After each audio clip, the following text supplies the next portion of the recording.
तो हम लोगों का है क्लास 10 एनसीईआरटी मैथ्स, जिसमें है वास्तविक संख्या। आज हम लोग पढ़ने वाले हैं रियल नंबर्स।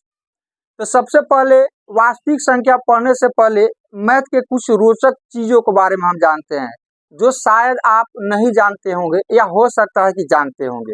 तो चलिए, रोचक चीज में पहला है कि अगर आपके पास जेड त्रिज्या और ए मोटाई का पिज्जा है तो उसका आयतन पिज्जा ही होता है। जानते हैं इस चीज को? पहले से जानते थे इस चीज को? अगर आपके पास जेड त्रिज्या और ए मोटाई का एक पिज्जा है और उसका यदि हम आयतन निकालें ना तो वो पिज्जा ही होता है, उसका आयतन भी पिज्जा ही होगा, है ना यूनिक चीज। अब कैसे होगा? आप मैथमेटिक्स के स्टूडेंट हैं, ये चीज आपको पिज्जा देखे हो ना?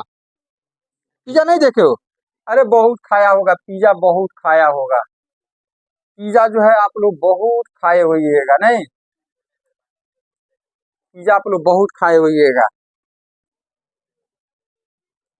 चलो, हम खुद नहीं खाए हैं तो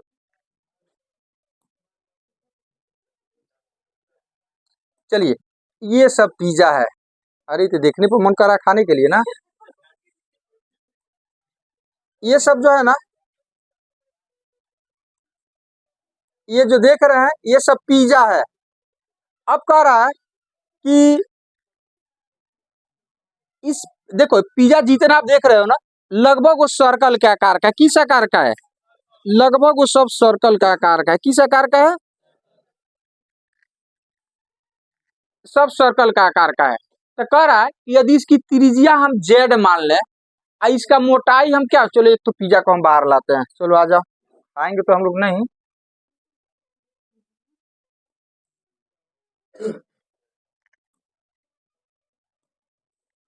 चलो ये पिज्जा हो गया, ये आपका पिज्जा हो गया, ठीक है।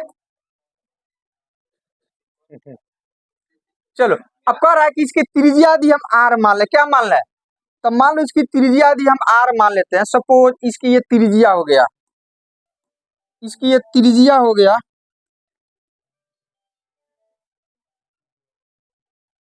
इसका ये त्रिज्या हो गया, ये वाला सपोज ये त्रिज्या हो गया, यहाँ से लेकर यहाँ तक त्रिज्या होगा। तो त्रिज्या को प्रश्न में माना गया है जेड। क्या माना गया है? जेड माना गया है। त्रिज्या को जेड माना गया है। तो ये आर के जगह पर हम लिखेंगे जेड। आर के जगह पर क्या लिखेंगे? तो ध्यान देखो, आर बराबर हो गया आपका जेड, और इसकी मोटाई दे दिया है कितना? ए। तो किसी चीज का आयतन हम कैसे निकालते हैं? किसी चीज का आयतन, मान लो कोई, अब देखो कोई वृत्त है और उसमें यदि मोटाई दे दिया गया, तो 9th में आप पढ़े हैं, तो वो हो जाता है बेलन। कोई वृत्त है और उसी जैसे मान लो कि एक सिक्का हो गया, पतला सिक्का हो गया, और एक सिक्का के ऊपर दूसरा तीसरा चौथा पांचवा सिक्का इस तरह से रखते जाओगे ना तो बेलन का आकार का हो जाएगा। तो पिज्जा का जो आधार है ना, वो सर्कल है, वृत्त है, और इसके मोटाई दे दिया है, मतलब ऊंचाई दे दिया है।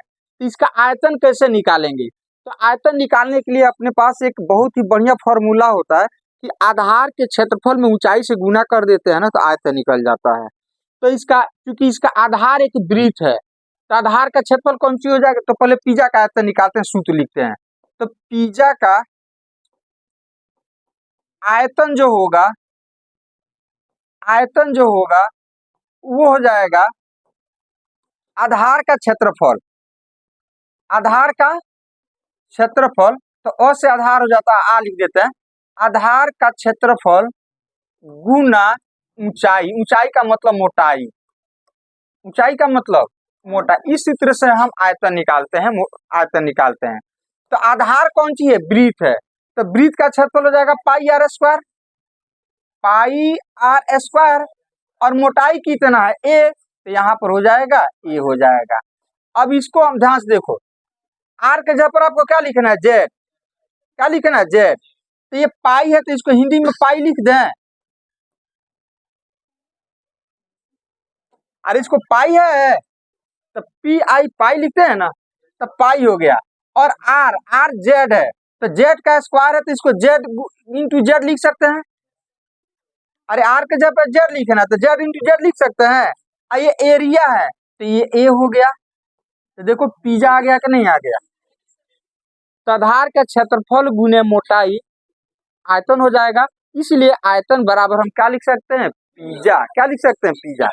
तो इस तरह से आप ये एक यूनिक चीज है, एक रोचक चीज है जो आप याद रखिएगा कि एक पिज्जा है जिसकी त्रिज्या यदि हम जेड मान लें और उसका मोटाई यदि ए हो तो उसका आयतन पिज्जा ही होता है। नेक्स्ट है हमारा कि पासे के विपरीत पक्षों की संख्याओं का योग हमेशा 7 होता है। मतलब पासा, ये पासा आप देख रहे हैं जो डाइज है, कौन सी है, डाइज। तो यहाँ पर आप देख रहे हैं कि पासा पर क्या लिखा रहता है, किसी 7 उसमें 6 सतह होता है, 6 फलक होता है, 1 2 3 इस तरह से लिखा रहता है। कह रहा है कि आमने सामने के फलक को यदि हम जोड़े ना, जो आमने सामने के, जैसे मान लो इस पे कुछ लिखा रहेगा और इस पे कुछ लिखा रहेगा तो इसके सामने ये वाला हो जाएगा। तो आमने सामने के फलक पर जो संख्याएं होती है उसको जोड़ा जाता है ना तो हमेशा 7 ही आता है।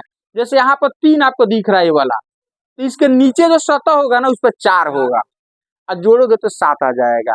यहाँ पर आप 6 देख रहे हो ना, यहाँ पर ये 6 आप देख रहे हो, तो इसके इस साइड में सामने वाला जो फलक होगा ना उस पे 1 होगा, तो जोड़ोगे तो कितना हो जाएगा, 7। मतलब कि जो पासा होता है, डाइज होता है, तो आमने सामने वाले फलक पर जो संख्याएं होती है उसको लिख करके आप जोड़ोगे ना तो कितना आएगा, 7 ही आएगा। क्या आएगा, 7 आएगा। नेक्स्ट है कि शून्य को रोमन अंक में नहीं लिखा जा सकता है। आपसे कोई कहे ये 0 हो, रोमन अंक का मतलब क्या होता है, 1 को ऐसे लिखते हैं, 2 को ऐसे लिखते हैं, ऐसे नहीं लिखते हैं, 3 को ऐसे लिखते हैं, तो 0 का कैसे लिखेंगे। तो 0 को रोमन अंक में नहीं लिखा जा सकता है। कितने विद्यार्थी इस चीज को जानते थे, ईमानदारी से बोलिए कि 0 को रोमन अंक में नहीं लिखा जा सकता है। ठीक है, अच्छा चलिए। और शून्य, शून्य जिसको हम लोग बोलते हैं कौन सी, पूर्णांक, लेकिन इसकी वैल्यू जो होती है ना अधिकतर जगहों पर सम संख्या के रूप में इसका काउंटिंग किया जाता है।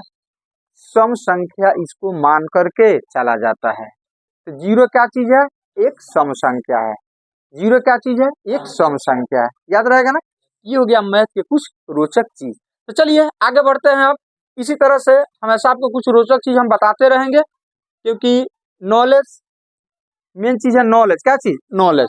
और इस तरह से मैथ पढ़ रहे हैं तो मैथ की कुछ रोचक चीजें आपको पता होना चाहिए। तो चलिए नेक्स्ट टॉपिक से हमारा रियल नंबर्स, जिस हाँ तो ये वास्तविक संख्या। यहाँ पर आप वास्तविक संख्या देख रहे हैं। तो सबसे पहले आप 9th क्लास में पढ़ करके आए हैं नंबर सिस्टम, संख्या पद्धति। तो एक बार जब तक उस नंबर सिस्टम को हम बारीकी से नहीं पढ़ेंगे, चीजें हमको ठीक से पता नहीं होगा, तो हम आगे जा करके हमें समस्या होगा, चीजों को अच्छा से हम फील नहीं कर पाएंगे, हम नहीं समझ पाएंगे। तो संख्या पद्धति पहले हम देख लेते हैं एक नजर में। संख्या पद्धति मतलब जो भी संख्या है जो आप लिखने में प्रयोग करते हैं, कुछ संख्याएं वैसे हैं जिसका लिखने में आप प्रयोग नहीं करते हैं, आगे जाकर के वे सभी संख्याएं मिलेगी। तो सभी को सामूहिक रूप से हम कहते हैं संख्या पद्धति, नंबर सिस्टम, नंबर सिस्टम। ये संख्या पद्धति जो होता है ना 2 टाइप का होता है। मतलब आप कह सकते हैं कि संख्याएं जो होती है ना 2 टाइप की होती है। संख्या कितने टाइप की, 2 टाइप की। एक होता है वास्तविक संख्या और दूसरा होता है काल्पनिक संख्या। आपसे कोई पूछे कि संख्या कितने प्रकार का, 2 प्रकार का, एक वास्तविक संख्या, दूसरा काल्पनिक संख्या। एक वास्तविक संख्या और दूसरा काल्पनिक संख्या हो जाएगा। और वास्तविक संख्या किसको कहते हैं, तो जो भी संख्याएं आप लिखते हो, अभी तक लिखते आ रहे हो, उस वास्तव में जिसका अस्तित्व है वो सभी संख्याएं क्या कहलाती है, वास्तविक संख्या। रियल नंबर, रियल वास्तव में जिसका अस्तित्व है, जिसको हम लिख सकते हैं, अभी तक आप लिखते आ रहे हैं, वो सभी संख्याएं क्या चीज है, वास्तविक है। और वैसी संख्या जिसको आप अभी तक नहीं लिखे हैं, कभी भी उस तरह की संख्याओं से आपको मुलाकात नहीं हुआ है, भेंट नहीं हुआ है, तो उस तरह की संख्या को हम कहते हैं काल्पनिक, इमेजिनरी नंबर कहते हैं। तो तुम कहोगे सर किस तरह की संख्या से हमें भेंट नहीं हुआ है, तो किस तरह की संख्या से आपको भेंट नहीं हुआ अभी तक, इस टाइप की संख्याओं का कभी भी आपका अभी तक भेंट नहीं हुआ होगा। इस टाइप की संख्या कि रूट के अंदर कोई संख्या हो और वो माइनस में हो, इस तरह की संख्या से कभी भी आपको भेंट नहीं हुआ होगा। कभी इस तरह की संख्या लिखे हैं आज तक कि रूट के अंदर माइनस में आ जाए, नहीं लिखे हैं। तो रूट के अंदर जो भी संख्याएं निगेटिव संख्याएं होती है, माइनस में होती है ना, तो वो सभी संख्याएं काल्पनिक होती है, मतलब इसकी कल्पना किया जाता है, वास्तव में इसका अस्तित्व नहीं है, इसका अस्तित्व नहीं है, इसीलिए इसको बोला जाता है काल्पनिक संख्या। कौन सी संख्या? तो संख्या कितने प्रकार का? दो। एक हो गया वास्तविक संख्या, दूसरी काल्पनिक संख्या। एक वास्तविक संख्या, दूसरी काल्पनिक संख्या। वास्तविक संख्या जिसका वास्तव में अस्तित्व है उसे हम वास्तविक संख्या कहते हैं। काल्पनिक संख्या जिसका अस्तित्व नहीं है, जिसे हम नहीं लिख सकते हैं, उसे हम क्या कहते हैं? अब तुम कहोगे कि सर थोड़ा सा एक उदाहरण लेकर के बताइए। चलो एक उदाहरण लेते हैं। हम क्या करते हैं, यहाँ पर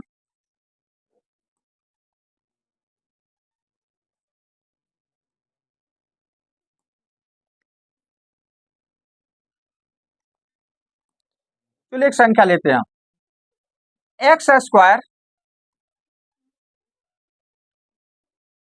+ 4 = 0। अब x जो है यहाँ पर चर है। अब x के जगह पर कोई ऐसी संख्या बताओ जो x के जगह पर हम रखें और उसका वर्ग करके 4 जोड़े तो 0 के बराबर आ जाए। कोई ऐसी संख्या बताओ कि हम x के जगह पर रखकर और उसका वर्ग भी करना है ना, यहाँ पर उसका वर्ग करें और उसमें 4 जोड़े तो 0 के बराबर आ जाए, वैसी एक संख्या हमको बता दो।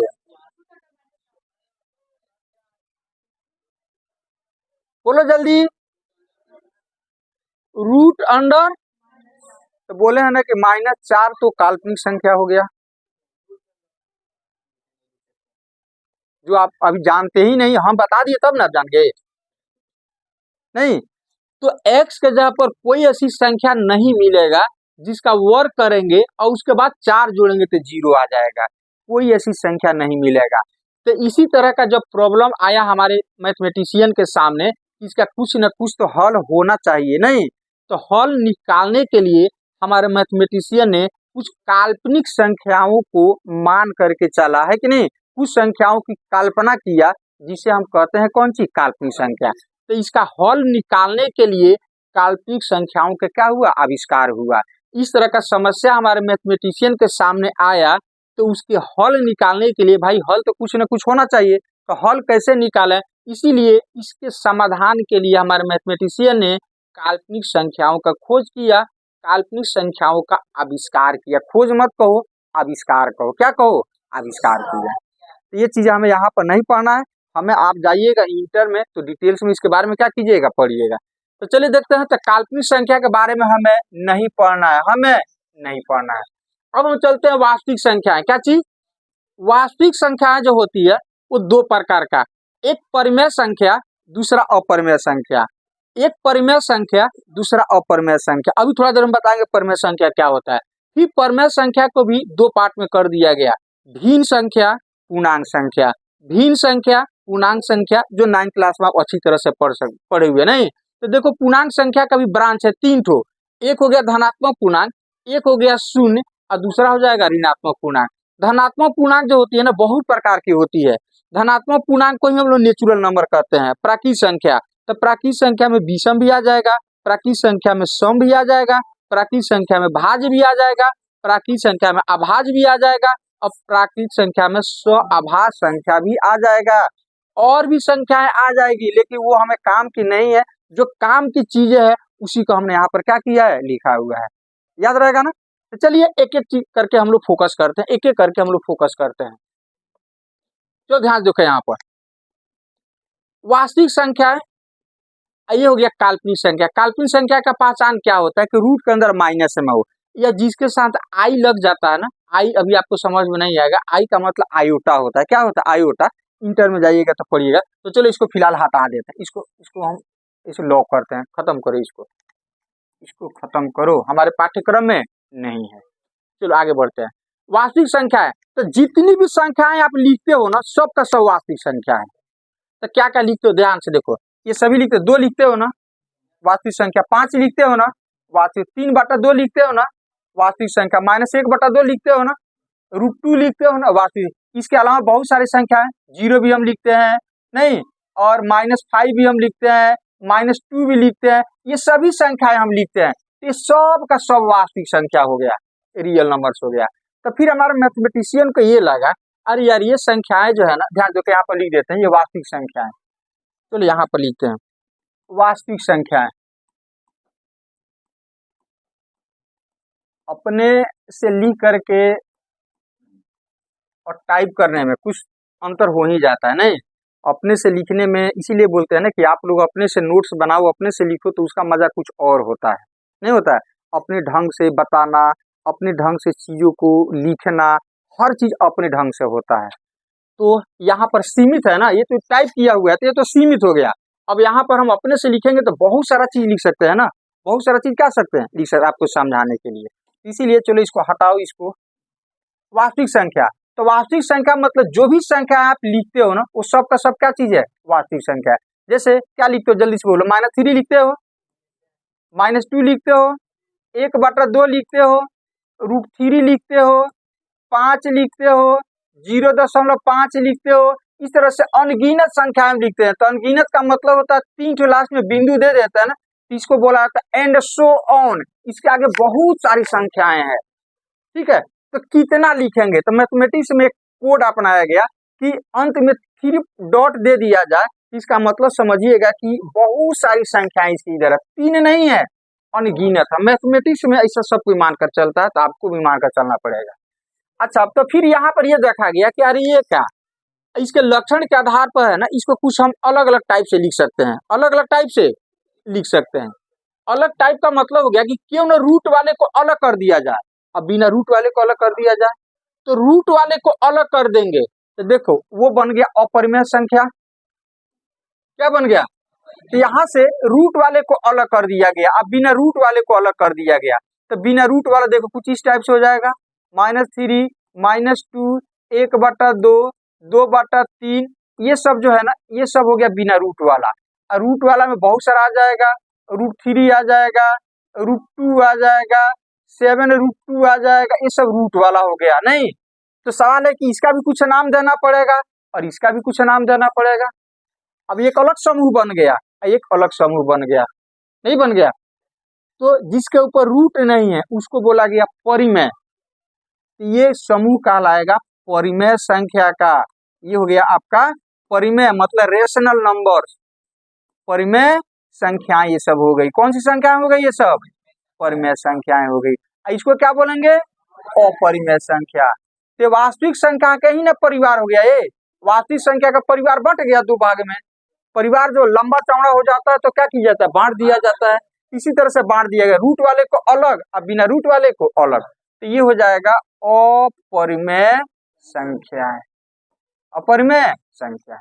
अब परिमेय संख्या में भी देखा गया, अरे यार इसको भी बांटा जा सकता है कुछ लक्षण के आधार पर। कौन सा लक्षण, तो इसमें यह सोचा गया कि ना जो बाटा में है उसको अलग कर दो और जो बाटा में नहीं है उसको अलग कर दो। मतलब हर के नीचे 2, 3, 4, 5 कुछ ऐसा है तो उसको अलग कर दो, और हर के नीचे सिर्फ 1 है तो उसको क्या करो, अलग कर दो। तो इस तरह से इसको भी हम 2 पार्ट में बांट सकते हैं। तो परिमेय संख्या को भी 2 पार्ट में बांट दिया गया। एक को कहा गया, देखो एक हो गया जो बाटा में है, जैसे 1/2, 2/3, 4/5, नहीं 0.5 भी नहीं है, बाटा नहीं आएगा, 5/10 इसको लिख सकते हैं। तो ये सभी संख्याएं जो है ना अलग कर दिया गया। और वैसी संख्या जिसमें हर में कुछ नहीं है, मतलब हर में सिर्फ एक छुपा हुआ है, जैसे -3, -2 आ गया, -1 आ गया, 0 आ गया, 1 आ गया, 2 आ गया, 3 आ गया, ये सब संख्याएं हो गई। तो इसका भी कुछ नाम होना चाहिए, तो इसको नाम दिया गया भिन्न, फ्रैक्शन। ये हो गया भिन्न। और ये हो जाएगा पूर्णांक संख्या, इंटीजर जिसको बोला जाता है, पूर्णांक संख्या इसको बोला गया। ये क्या कहलाएगा, भिन्न हो गया। अब पूर्णांक संख्या में देखा गया कि अरे यार इसको भी हम अलग कर सकते हैं, माइनस वाले को अलग कर दो और जिसके में माइनस नहीं है उसको अलग कर दो। तो माइनस वाले को अलग कर दिया गया, बिना माइनस वाले को अलग। तो देखो यहाँ पर अलग कर दिया गया, पूर्णांक संख्या अलग किया गया है, ऋणात्मक। ये हो गया न्यूट्रल, मतलब न धनात्मक होता है न तो ऋणात्मक होता है, ये हो जाएगा धनात्मक हो जाएगा। तो इसको पूर्णांक संख्या में कितने प्रकार का, 3 प्रकार का। एक हो जाएगा धनात्मक पूर्णांक, एक हो जाएगा हाँ धनात्मक पूर्णांक, दूसरा हो जाएगा ऋणात्मक पूर्णांक। दूसरा क्या हो जाएगा? ऋणात्मक पूर्णांक हो जाएगा, ऋणात्मक पूर्णांक।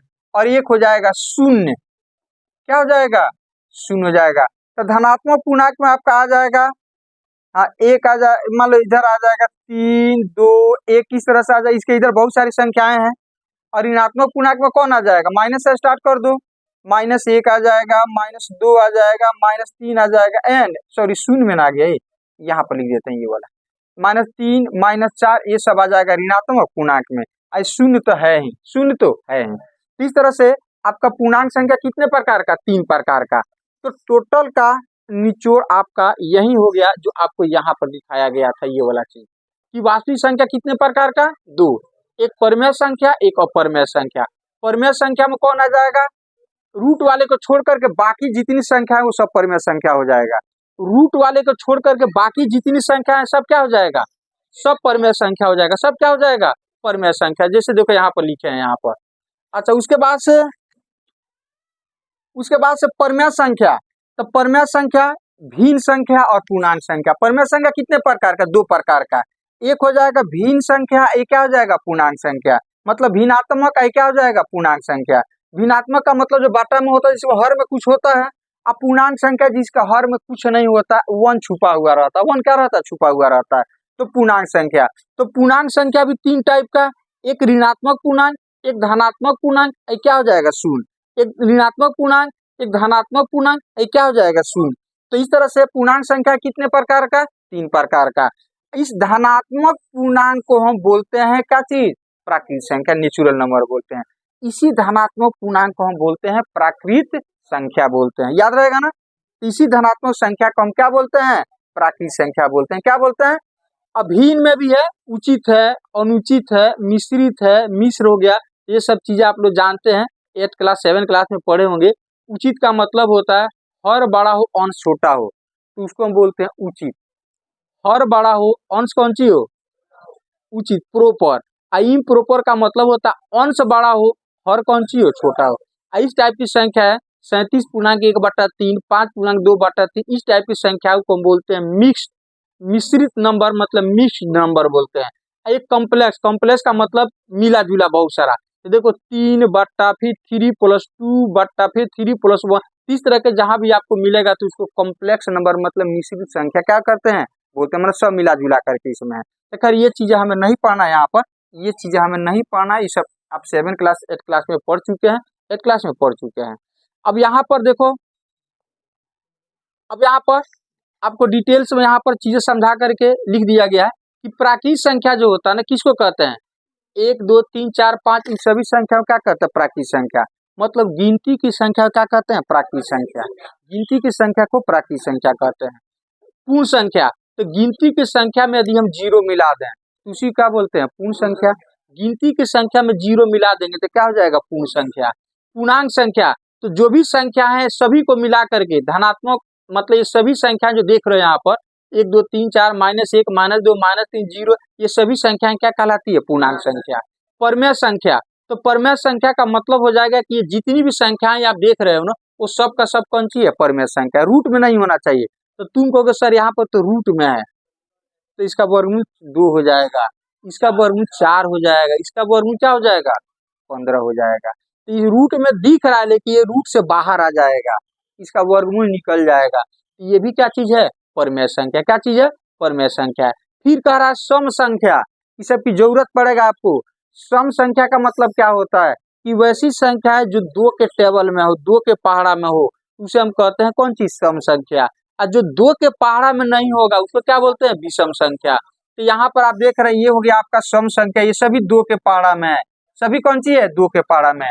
ये विषम संख्या, ये सभी 2 के पहाड़ा में नहीं है। अब आ गया भाज्य संख्या। भाज्य संख्या का मतलब होता है कि वैसी संख्या जिसका 2 या 2 से ज्यादा गुणनखंड हो। यदि ये भी समझ में नहीं आता तो इसको ऐसे समझो, वैसी संख्या जो अपना पहाड़ा और एक का पहाड़ा छोड़ करके वो किसी अन्य पहाड़ा में भी होना चाहिए, अन्य टेबल में भी होना चाहिए, तो उसको हम कहते हैं भाज्य संख्या। जैसे देखो 4, तो 4 2 के पहाड़ा में है, तो इसका मतलब भाज्य कहेंगे।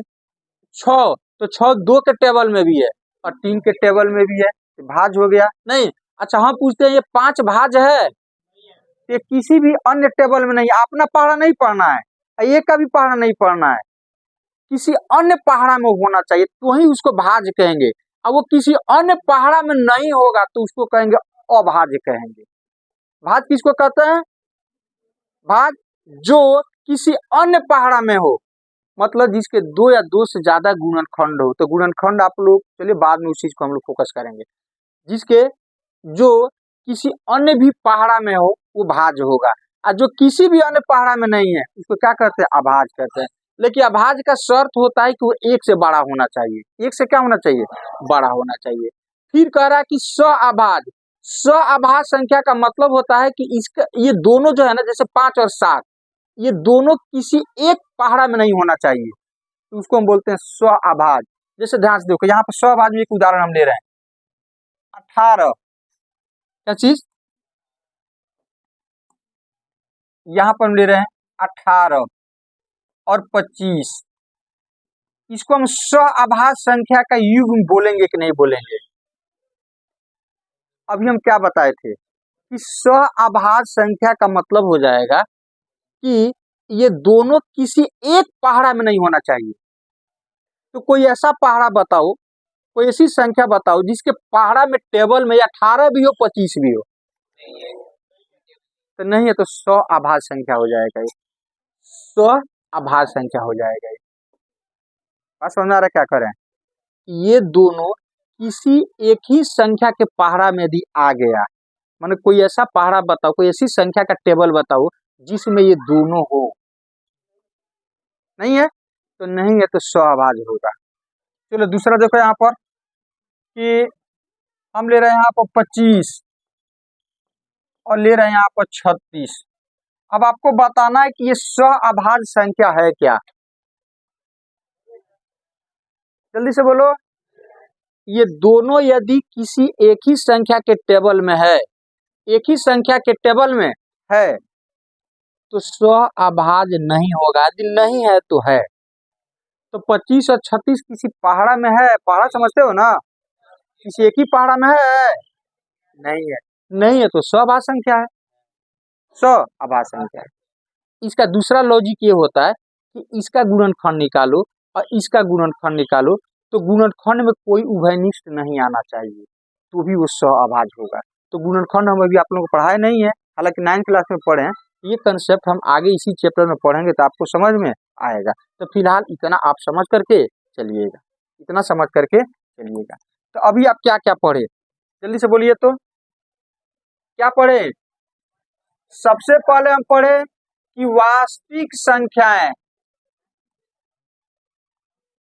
मतलब संख्या 2 टाइप का, संख्या कितने टाइप का? एक हो जाएगा वास्तविक संख्या और दूसरा क्या हो जाएगा?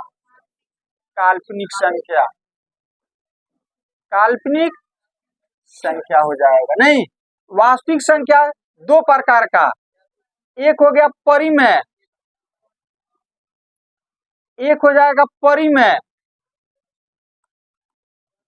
और दूसरा हो जाएगा अपरिमेय संख्या, दूसरा हो जाएगा अपरिमेय संख्या।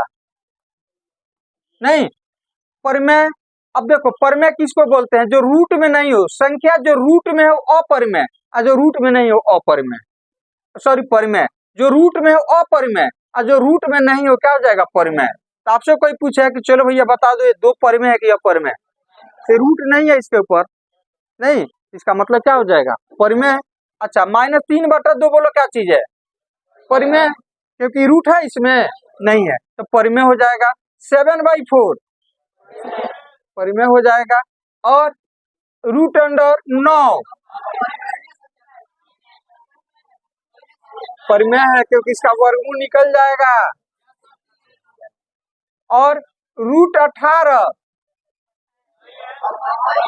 हाँ तो अपरिमेय हो जाएगा, ये अपरिमेय हो जाएगा, ये अपरिमेय हो जाएगा। 9 गुने 2 तो 9 का वर्गमूल 3 होगा, 2 तो रह जाएगा ना रूट के अंदर, तो रूट के अंदर इसका एक पार्ट रह जाएगा, इसीलिए क्या कहलाएगा? अपरिमेय। क्या कहलाएगा? अपरिमेय। इस तरह से ये सभी परिमेय संख्या है जिसके ऊपर रूट नहीं रहता है। तो परिमेय संख्या को भी हम अलग किए हुए हैं प्रॉपर्टीज के आधार पर। भिन्नात्मक संख्या, भिन्नात्मक संख्या मतलब भिन्न, एक हो जाएगा पूर्णांक। भिन्नात्मक में कौन कौन आएगा, जो हर में कुछ हो, एक अतिरिक्त कुछ होना चाहिए, 2/3, 4/5, 0.5 नहीं इत्यादि, ये सब भिन्नात्मक संख्या हो गया। और जो बाटा में नहीं है उसको पूर्णांक संख्या, जैसे -3, -2, -1 नहीं, 0, 1, 2, 3 एंड सो ऑन, ये सब हो गया। अब यहाँ पूर्णांक संख्या को भी हम गुण के आधार पर बांट सकते हैं। ये माइनस वाले को अलग कर दें, ये प्लस वाले को अलग कर दें, तो इसको बोला जाता है ऋणात्मक पूर्णांक, निगेटिव इंटीजर, ऋणात्मक पूर्णांक, ऋणात्मक पूर्णांक। इसको बोलते हैं धनात्मक पूर्णांक, धनात्मक पूर्णांक बोलते हैं, धनात्मक पूर्णांक। और धनात्मक पूर्णांक को ही हम बोलते हैं प्राकृत संख्या। क्या बोलते हैं, प्राकृत संख्या इसको बोलते हैं। तो आपको इस चैप्टर में इसी धनात्मक पूर्णांक के बहुत सारे प्रॉपर्टीज होते हैं। जैसे ध्यान से देखो, हमें इस चैप्टर में इसी धनात्मक पूर्णांक के बारे में ही स्टडी करना है। क्या स्टडी करना है, तो ध्यान से देखो। मान लो कि हम एक तो ये क्या हो गया, एक क्या हो गया धनात्मक पूर्णांक, ये 2 क्या हो गया, ये दोनों को जोड़ेंगे तो क्या आएगा, तो 3 भी एक धनात्मक पूर्णांक है। तो हम कह सकते हैं कि 2 धनात्मक पूर्णांक को जोड़ते हैं तो एक धनात्मक पूर्णांक ही आता है। इसे बोल सकते हैं ना, एक प्रॉपर्टीज हो गया कि 2 धनात्मक पूर्णांक का योग क्या होता है, एक धनात्मक पूर्णांक होता है। उसी तरह से यदि हम इसको गुना करें, 2 × 4, ध्यान से देखो, तो ये भी धनात्मक पूर्णांक, ये भी धनात्मक पूर्णांक, इसको गुना करोगे क्या आएगा, तो 8 भी धनात्मक पूर्णांक हो गया। तो ये भी धनात्मक पूर्णांक एक प्रॉपर्टीज कह सकते हैं कि 2 धनात्मक पूर्णांक को गुना करते हैं तो जो आता है वो भी धनात्मक पूर्णांक ही होता है। ऐसा होता है ना। उसी तरह से भाग यदि हम देंगे, 2 धनात्मक पूर्णांक को हम भाग देंगे तो वो मतलब धनात्मक पूर्णांक हो भी सकता है और नहीं भी हो सकता है। जैसे 2/4, तो 2 एकम 2, 2 दूनी 4, 1 बट्टे, ये तो पूर्णांक नहीं है। अब वहीं यदि हम 4 को ऊपर कर दें, 2 का क्या कर दें, तो कट करके 2 आएगा, जो क्या हो जाएगा, धनात्मक पूर्णांक हो जाएगा। तो 2 धनात्मक पूर्णांक का भागफल धनात्मक पूर्णांक हो भी सकता है और नहीं भी हो सकता है। लेकिन 2 धनात्मक पूर्णांक को जोड़ोगे ना तो हमेशा एक धनात्मक पूर्णांक ही आएगा। 2 धनात्मक पूर्णांकों का गुणनफल जो होता है ना, वो हमेशा एक धनात्मक पूर्णांक ही आता है। इसी तरह का एक प्रॉपर्टीज है जिसको यूक्लिड साहब ने बहुत ही बढ़िया ढंग से एक्सप्लेन किया हुआ है धनात्मक पूर्णांक के। इसी तरह के 2 प्रॉपर्टीज के बारे में इस चैप्टर में हमें पढ़ना है। धनात्मक पूर्णांक के 2 मुख्य गुण, कैसे हम अभी बताए कि 2 धनात्मक संख्या को जोड़ोगे तो धनात्मक संख्या आएगा, 2 धनात्मक संख्या को गुना करोगे तो धनात्मक संख्या आएगा। इसी तरह के कुछ प्रॉपर्टीज को हमें इस चैप्टर में पढ़ना है। और वो प्रॉपर्टीज आया कहाँ से, तो वो प्रॉपर्टीज आया है यूक्लिड ने। आप यूक्लिड के बारे में अच्छी तरह से जानते हैं नहीं, यूक्लिड को हम लोग ज्यामिति का क्या कहते हैं, यूक्लिड को हम लोग ज्यामिति का क्या कहते हैं, पिता कहते हैं नहीं, ज्यामिति का पिता कहते हैं। तो यूक्लिड साहब ने एक किताब लिखा था, उस किताब का नाम था द एलिमेंट। यूक्लिड साहब ने एक किताब लिखा है, उस किताब का नाम है द एलिमेंट। इस द एलिमेंट किताब में 13 खंड है। उसी एक खंड में उसने धनात्मक पूर्णांक के 2 गुण का चर्चा किया हुआ है। और वही 2 गुण के बारे में, उन्हीं 2 प्रॉपर्टीज के बारे में हमें आपके क्लास 10th में रियल नंबर में पढ़ना है। और वो 2 प्रॉपर्टीज है, पहला यूक्लिड विभाजन एल्गोरिथ्म और दूसरा प्रॉपर्टीज है अंक गणितीय आधारभूत प्रमेय। तो आपको क्या पढ़ना है क्लास 10th में, आपको धनात्मक पूर्णांक के 2 गुण के बारे में पढ़ना है। और वो 2 गुण कौन कौन है, यूक्लिड विभाजन एल्गोरिथ्म और दूसरा है अंक गणितीय आधारभूत प्रमेय। चलिए जल्दी से याद कीजिए इसको कि धनात्मक पूर्णांक मतलब प्राकृत संख्या, धनात्मक पूर्णांक के 2 गुण के बारे में इस चैप्टर में हमें पढ़ना है। और वो 2 प्रॉपर्टीज कौन कौन है, यूक्लिड विभाजन एल्गोरिथ्म और अंकगणित की आधारभूत प्रमेय। ये दोनों प्रॉपर्टीज आया कहाँ से? तो यूक्लिड द्वारा लिखी हुई किताब द एलिमेंट से। ये दो प्रॉपर्टीज हमने कहाँ से लिया है? यूक्लिड द्वारा एक किताब लिखी गई है, उस किताब का नाम है द एलिमेंट। उसी किताब से इस दो प्रॉपर्टीज को लिया गया है और आपके क्लास 10th में शामिल कर दिया गया है। 9th क्लास में आप कुछ और चीजें पढ़ते थे, यहाँ पर हमें इन्हीं दोनों गुणों से रिलेटेड चीजों को क्या करना है? पढ़ना है। क्या करना है? पढ़ना है।